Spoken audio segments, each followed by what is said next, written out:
நண்பர்களே, இன்று டிசம்பர் மாதம் 17ஆம் தேதி லண்டனில் இப்பொழுது நேரம் பிற்பகல் 2:34. தித்வா சூறாவளி இலங்கையில் ஒவ்வொரு பிரச்சனைகளை ஏற்படுத்தி இருக்கிறது.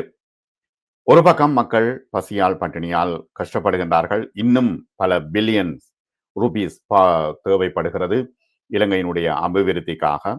பல ஆண்டுகள் கடந்தாலும் இந்த அபிவிருத்தி நடவடிக்கைகளை முன்னெடுக்க முடியுமா என்கின்ற ஒரு பிரச்சனை இருக்கிறது. ஏனெனில் பாலங்கள் உடைந்து போயிருக்கின்றன, பாதைகள் உடைந்து போயிருக்கின்றன.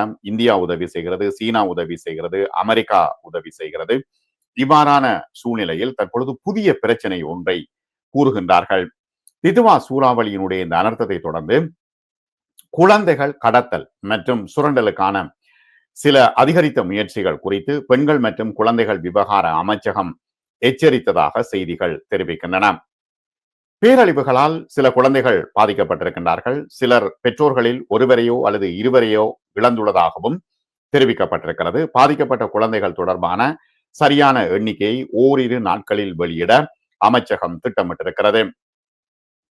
குழந்தை கடத்தல் மற்றும் சுரண்டலுக்கான முயற்சிகளை நாங்கள் காண்கின்றோம் என்று அமைச்சகம் குறிப்பிட்டிருக்கிறது. பாதிக்கப்பட்ட குழந்தைகளின் படங்களை சமூக ஊடகங்களில் பயன்படுத்தாமல் கவனமாக இருக்க வேண்டும் என்று அமைச்சக செய்தி தொடர்பாளர் தெரிவித்திருக்கின்றார். அத்தகைய முயற்சிகள் குறித்து போலீசாருக்கும் எச்சரிக்கை விடுக்கப்பட்டிருக்கிறது. குழந்தைகளை பாதுகாக்கும்படி நவம்பர் 28 அன்று கரையை கடந்த சூறாவளி மற்றும் வெள்ளம் நிலச்சரிவுகளை ஏற்படுத்தி இருக்கிறது. இதனால் மனித உயிர்கள், சொத்துக்கள் மற்றும் உள்கட்டமைப்புகளுக்கு முன்னெப்போதும் இல்லாத அளவு சேதம் ஏற்பட்டிருக்கிறது. சேதத்தை மதிப்பிடும் பணியில் அரசு நிறுவனங்கள் ஈடுபட்டுள்ளன. இதற்கிடையில் பெண்கள் மற்றும் குழந்தைகள் நலத்துறை அமைச்சர் சாவித்ரி போல்ராஜ் டெய்லி மிரர் பத்திரிகையில் இந்த விஷயத்தை அவர் தெரிவித்திருக்கின்றார். பேரழிவுகளில் கிட்டத்தட்ட 87 குழந்தைகள் தங்கள் பெற்றோரை அல்லது இருவரையும் அல்லது அவர்களில் ஒருவரை இழந்துள்ளார்கள் என்று அவர் குறிப்பிடுகின்றார். ஆனால் மேலும் சரிபார்க்கப்பட்ட தரவுகள் வேண்டும் என்றும் அவர் குறிப்பிட்டிருக்கின்றார். சம்பந்தப்பட்ட அமைப்புகளால் இந்த புள்ளி விவரங்கள் சேகரிக்கப்பட்டு வருகின்றன. இன்னும் எவ்வளவு குழந்தைகள் காணாமல் போயிருக்கின்றார்கள் அல்லது எவ்வளவு குழந்தைகள் பெற்றோர்களை இழந்திருக்கின்றார்கள் என்ற விஷயங்கள் தொடர்பாக புள்ளி விவரங்கள் சேகரிக்கப்பட்டு வருகின்றன.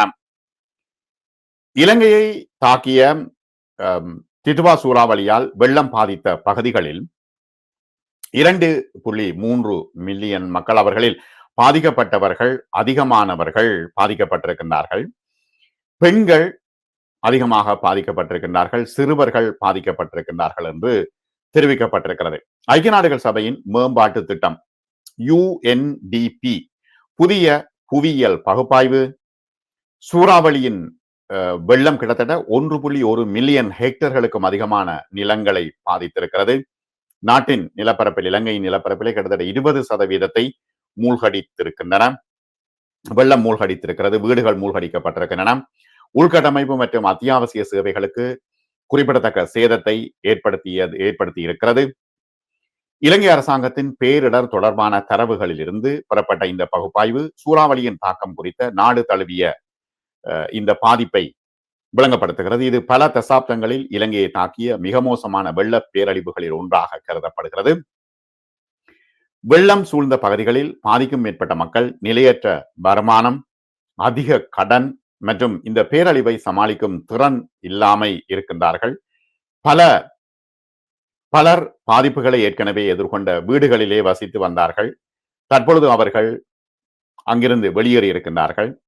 இந்த நிலைமைகளின் கீழ் மிதமான அதிர்ச்சி கூட நீண்டகால பின்னடைவுகளாக மாறக்கூடும். உளவியல் ரீதியாக பாதிக்கப்பட்டிருக்கின்றார்கள். இதில் பெண்களும் குழந்தைகளும் அதிகமாக பாதிக்கப்பட்டிருக்கின்றார்கள் என்று அமைச்சகம் குறிப்பிடுகிறது. ஆகவே குழந்தைகளை கடத்தி விற்கின்ற ஒரு செயல்பாட்டில் ஒரு குழுவினர் ஈடுபட்டிருப்பதாகவும் பல குற்றச்சாட்டுகள் தற்பொழுது முன்வைக்கப்பட்டு வருகின்றன.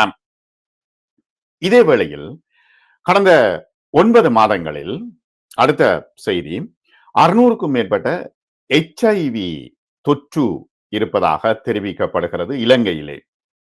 இது இப்ப இந்த HIV தொற்று தொடர்ச்சியாக இது பரவி விடுமோ என்கின்ற அச்சமும் இருக்கிறது. 2025ஆம் ஆண்டின் முதல் 9 மாதங்களில் 13 இறப்புகள் பதிவாகி இருக்கின்றன.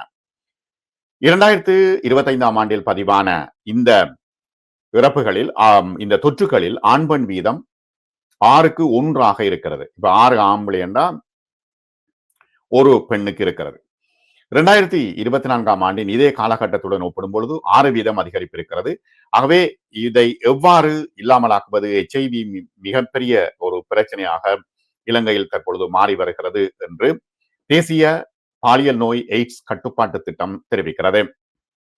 இலங்கை HIV தொற்றுகளில் கவலையளிக்கும் உயர்வை எதிர்கொள்கிறது என்று அது குறிப்பிடுகிறது. 2025 ஆண்டின் முதல் 9 மாதங்களில் 600க்கும் மேற்பட்ட புதிய தொற்றுக்கள் மற்றும் 13 இறப்புகளும் பதிவாகி இருக்கின்றன. 2025 ஆண்டு ஜனவரி முதல் செப்டம்பர் வரை 639 HIV தொற்றுக்கள் பதிவு செய்யப்பட்டிருக்கிறது. 2024 ஆண்டில் இதே காலத்துடன் ஒப்பிடும் பொழுது இது 6% அதிகரிப்பை குறிக்கிறது.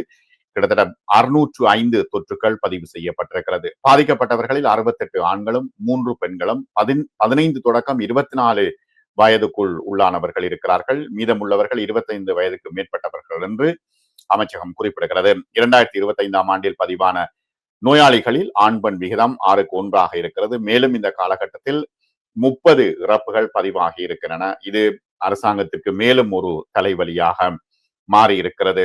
ஆகவே இதனை எவ்வாறு கட்டுப்படுத்துவது என்பது தொடர்பாகவும் தற்பொழுது அவர்கள் யோசித்து வருகிறார்கள். அடுத்து நாம் பார்க்க இருக்கின்ற தகவல் செய்தி, மட்டக்களப்பு மேல் நீதிமன்றத்தில் சரணடைந்த அம்பிட்டிய தேரர் பிணையில் விடுவிக்கப்பட்டிருக்கின்றார்.